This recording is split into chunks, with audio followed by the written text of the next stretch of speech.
Can we start? Hi, everyone. My name is Alvin, and I'm a member of DGate. DGate is a DEX built on zero knowledge on Ethereum, and it's an order book DEX. So it looks like Binance, but it works with self-custody with your own MetaMask wallet. So I'm going to talk today about the first billion, when mass adoption in DeFi. And the truth is, I don't have the answer fully. This is more like a self-discovery. And I thought I'd share my own discovery journey with you. I've been thinking about this question a lot. So whenever I go to a crypto party, I ask, hey, when do you think we'll get the first billion users of crypto? And then it starts the conversation and everyone goes really deep. Oops. So before I begin, we have a lot of t-shirts and I'm going to execute. So I'm going to give everybody who shows the biggest interest in the talk a t-shirt, if you like one. Yeah, right here, right now. So let's begin. The truth is, we kind of already have the first billion.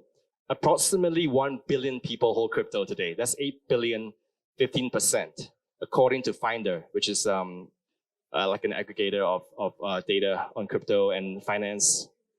So in a sense, we're already kind of at 1 billion users of crypto. But the only use case right now is basically speculation or investment. Oops. Could we go back?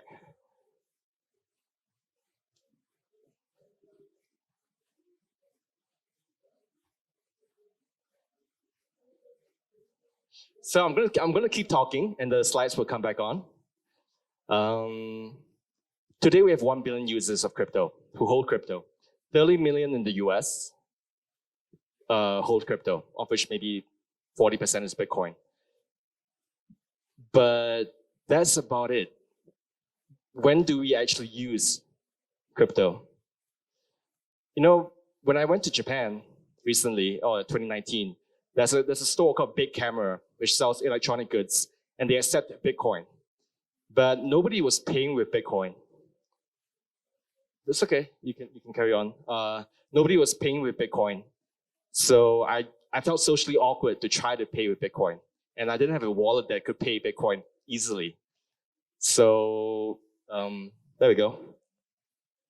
Thank you. Yep, so 31 million in the US hold crypto. But nobody really uses it, as far as I know, except for a small amount of people. We're looking at, my guess is less than 1% actually regularly use that crypto. This is a global breakdown of what it looks like. Mostly India and Australia, surprisingly, and some parts of Africa actually hold crypto quite a bit. Oops. Go back.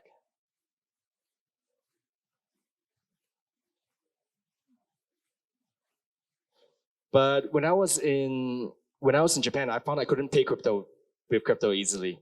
So the question is, how long is it going to take to get us to 1 billion people really using DeFi?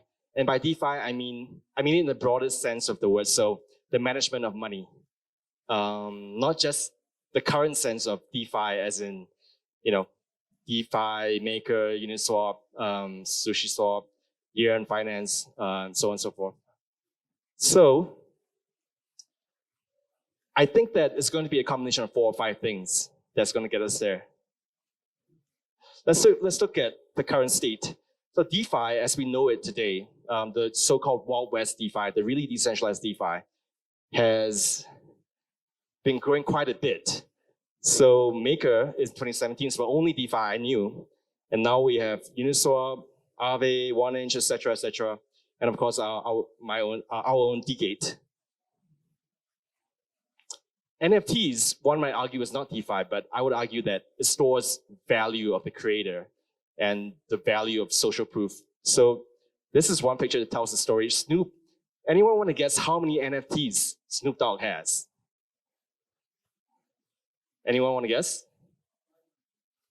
That's a good guess. It's 1,440 apparently. So I'd like to give you a t-shirt later or now. So, 2 years ago, NFTs were not a thing, I think, except for a small group of people. So now it's a huge deal. Many people have NFTs. I'm just putting one example out there. But yet, approximately 360,000 people hold NFTs right now. So it's very far from mass adoption. So that's the story about big camera. Nobody really pays with Bitcoin in Tokyo, even though you can. I've never seen anybody pay with Bitcoin in Tokyo. How many people use Uniswap? Yes, you get 2 t-shirts. Yes, sir. Do you have a rough number? People actually use Uniswap. Yeah. 800,000? That's pretty close. It's about approximately 4 million addresses. I'm gonna give you both a t-shirt. Yeah, thank you for being here. I actually want to give out all these t-shirts today. Don't I look good in the t-shirt? Thank you. So there's about 3.9 million users of Uniswap, which is very far from mass adoption. How are we going to get to 1 billion? The mystery deepens. I think that I want to go into what I think are some of the trends that will get us there. One is that this is a 2021 study by Consensus. There's a surge in institutional adoption of DeFi. So there's kind of a paradox here because DeFi and institutions and regulations are kind of don't really go together. But in some sense, banks and hedge funds and so on and so forth are kind of starting to use DeFi. And I think that one compromise is that with increasing institutional adoption and regulations will come more people who use DeFi at the institutional level. And so you could argue that the people who use those institutions are using DeFi. Or I think that the major piece in what I've been talking to at cocktail conversations is payments and wallets. So from this report in CNBC, nearly 75% of retailers in the US plan to accept cryptocurrency within the next 2 years. So I think it's going to be huge. But the problem is that the wallets that we currently have are not super good, super user-friendly for non-crypto native people. And I think that it's a chicken and egg, but I think that we have to change the user experience of the wallets. Stable coins is a major part of this picture because with the increasing network effects of using USDC and USDT and the stable coins, people are going to actually want to send each other stable coins and then start using it, their wallets. And then, there's a positive feedback loop and network effect. I think the one thing that's overlooked is the idea of NFTs getting more useful. So right now when we buy an NFT, it's a status game, right? We buy a Bored Ape, put it on Twitter, and everyone thinks that we're cool. I think that in the future is going to be a lot more utility. Andreessen Horowitz recently, last month, released a common license for NFTs, similar to the Creative Commons license that better allows creators to monetize their NFTs by putting a standard for what the NFTs can be used for. Can it be used for copyright? Can it be used for reproduction in the art gallery and so on and so forth? So I think the NFTs are going to be second and third generation increasingly more useful and therefore increasingly more people using it. Finally, I think there's one piece that's really overlooked by people in the Ethereum community, which is that right now, Ethereum is useful for DeFi in the very quite narrow sense, which is the management of money. But in the future, I think that with storage on the cloud decentralized, like in ICP, there might be a whole wave of new applications in social and gaming, which use the blockchain entirely. For example, Discover is a decentralized Reddit on ICP, Internet Computer.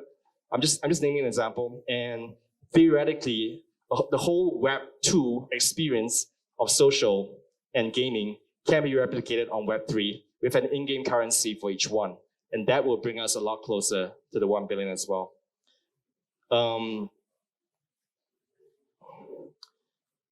The last piece, I think, which is the most exciting piece. Has anyone read Balaji's Network State? But yeah, great. Here's a t-shirt. Thank you. So the last piece, which is I think is the most exciting piece of how we're going to get 1 billion people, if you think about it,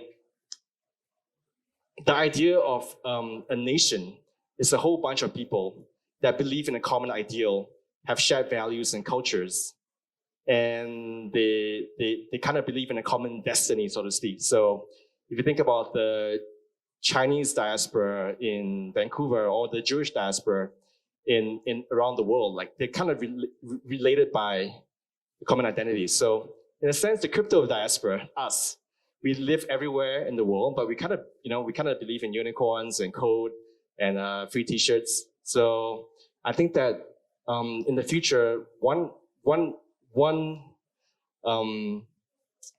great denominator of adoption will be people who buy crypto and bull runs, and then they stick around to join the community of cryptos, and that's how we're going to form a lot of this cultural consensus around a decentralized parallel identity that we have in this crypto nation. There's something that I really think is going to happen increasingly in a crazy world. So Balaji recently wrote a book about this. Balaji is the former CTO of Coinbase, in which he imagines like a bunch of people from different cities, but they all hold the common currency and they believe in a common ideal, say veganism or DAOs. And then they have a common currency, they're on the blockchain, and they interact with each other like a nation, basically. So the Ethereum Foundation is also pushing the idea of the 1 billion people using it. And their angle is more towards how do we serve the underserved in places like Sub-Saharan Africa, certain places that are a bit more underdeveloped. How do we use the blockchain to help these communities? So I think that hopefully there'll be some innovations coming from there.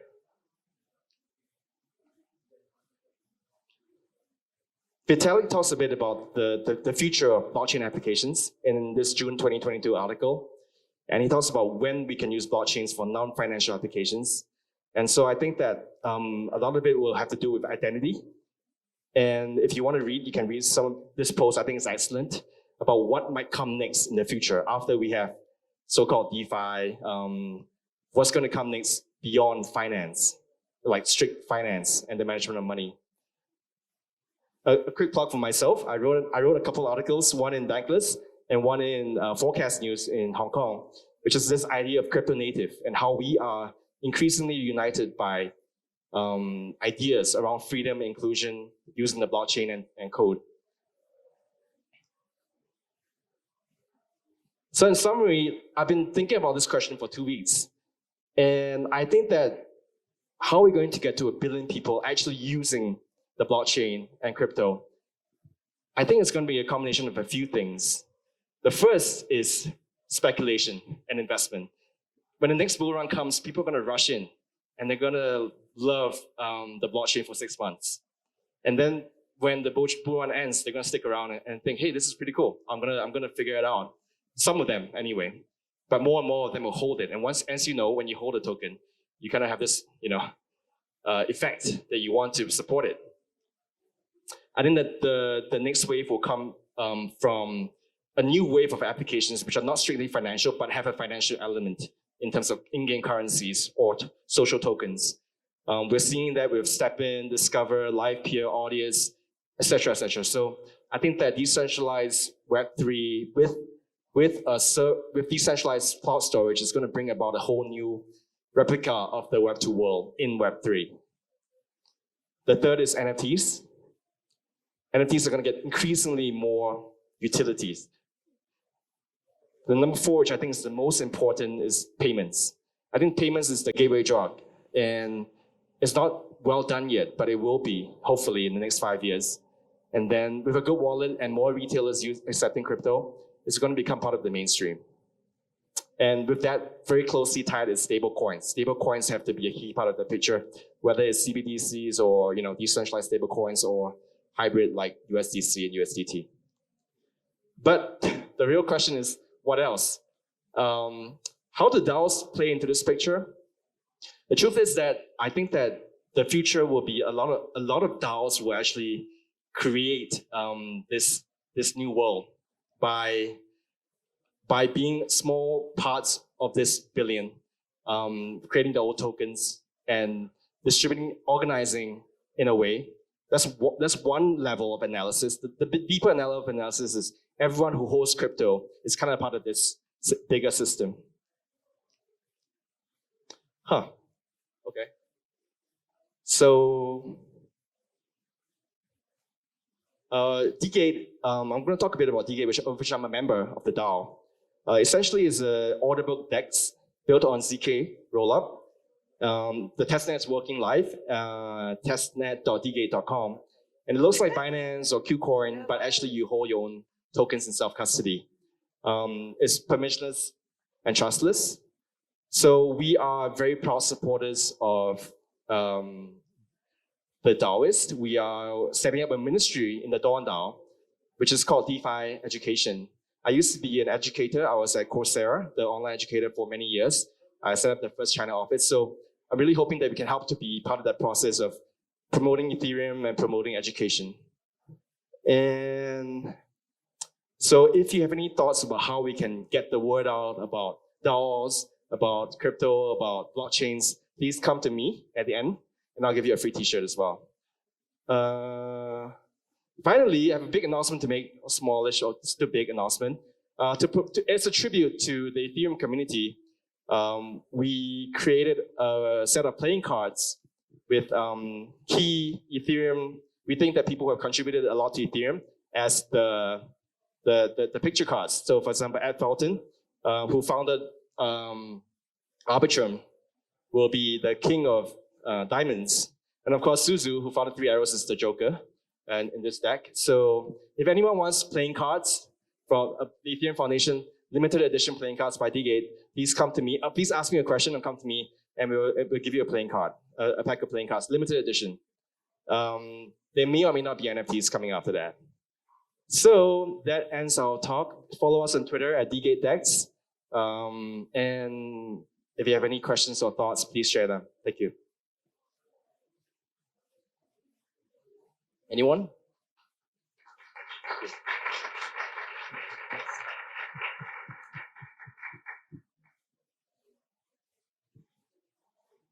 So I have a question regarding what do you think are the limitations of infrastructure at the moment for this mass adoption and the 1 billion users? Yeah, so I think that, thank you. I think that it's scary. The experience right now is pretty scary. My mom and my dad I would consider the first billion, probably, but they don't have a clue like how to use it.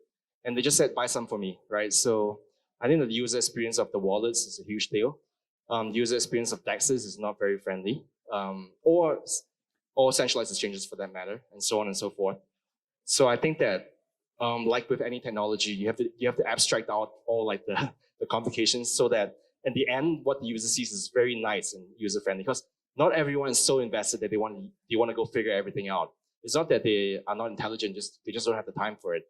That's the main thing for me. The wallet. That's what many people say anyway, and I think so. But the other way to think about it is, I think that with people want to use things that when they have a very strong need to, like why do people use crypto, buy crypto? Because they might get rich. That's why they buy it, right? So there has to be a very strong need, and that might come from a new application somewhere down the line. Yeah, or yeah, go ahead. Okay. Hello. There are a lot of right now talks. No, I have one. You can get a playing card. Yeah, playing cards. Thank you. Yeah. So about upchains and the news about DYDX that are going to go to Cosmos. What do you think staying in CTK wraps? It's so the architecture of CK wraps is better than other kind of approach. What do you think about this kind of right now discussion? Yeah, so the reason why DYDX is going to Cosmos is I think they want greater, my sense is they want greater control of their own product. Previously, I think they want StockX. For DGate is built on we created, I mean, the team created its own ZK rollup based on a fork of some prior existing technology and added innovations. So we don't feel a need like DYDX because it's proprietary. So it's essentially a ZK rollup that the team created, and it's a DEX that's built on top of the ZK rollup. So it's both. So the short answer is it's a different case, and we don't need it. The long answer is I think that ZK is very, very promising to really scale Ethereum, and it looks like it's the only game in town in 5 years. But there will be in the short term there will be teething problems. I don't think it's going to be as smooth as people think. I don't think it's going to be the magic bullet. I think there will have to be a trial and error process when security breaches and so on and so forth. I don't think it's going to be like, hey, this is it. Yeah. Yep. So since your talk is about Ethereum for 1 billion, we are doing some, like I am from UN, so we are doing some experiments in sub-Saharan Africa with crypto. The main issue is that many times people do not have smartphones. So like when using Fiat funds, we can, and perhaps they do not have internet as well. So it's possible to integrate Fiat funds by using like the same technology that mobile money use, like USD, connect with telecom operations and goes to telecom operations. But the telecom operations many times do not want to cooperate. So how do you really see these? And I don't see many people like talking about really this issue in crypto conference. So how do you see these? How can we really achieve people if they have poor device? Thank you for the question. I think they have to be very practical about it. So the classic way that people solve the problems through mobile phones, right? But it's not going to be that easy. I think that there has to be a hybrid solution in the medium term, where a respected leader, community leader, holds the currency or like the accounts for their community and they would have to be judged by the community for like being fair. So I think that's the only way around it, to be honest, for sub-Saharan Africa, certain parts of sub-Saharan Africa, which I don't think is a bad solution. So in my mind, it's like classic. I think it's M-Pesa or other similar projects where there is a community leader which has a role of trust, holding a significant responsibility for the money of everyone else. I think that's going to be the short-term solution in the next 5 years, if I'm not wrong. But I don't know the specifics of your project. Yeah. Yep. What do you think of the role of the institutions in this next billion? Because like you said, wallet's user experience is not so easy, but even for us easy, self-custody is scary for non-crypto natives, right? So most of the people are used to trusting a bank, trusting an institution, and maybe the role of the institution sounds like a paradox, but it might enable the next billion. Yeah, so I think we have to go into specifics, right? So one way the institutions are coming in is that they're taking away the complexity. Like they invest in DeFi or they deal farm in DeFi or whatever, or they buy crypto, and then and people interact with them. So I think that they're going to be a proxy for people to get involved secondhand in the blockchain world. So I think it's a good thing in general. I'm not a purist. I don't think that everything should be or just crypto natives. I think that so I see it coming. I think it's going to be slower than people think. Institutions not going to move that fast. I think maybe 10 years for the whole process to take place. Yeah. Thank you. I think that's it. Any more questions? If not, we can. What time is it? Let me see. Oh wait, we have 4 more minutes. If anyone wants to ask a question, or we can just, or you want to share your thoughts. Andrew, how do we get the poker cards? If anyone wants them, come to Andrew. Yeah, for the poker cards if you want them. Anyone? If not, let's end here. Thank you very much.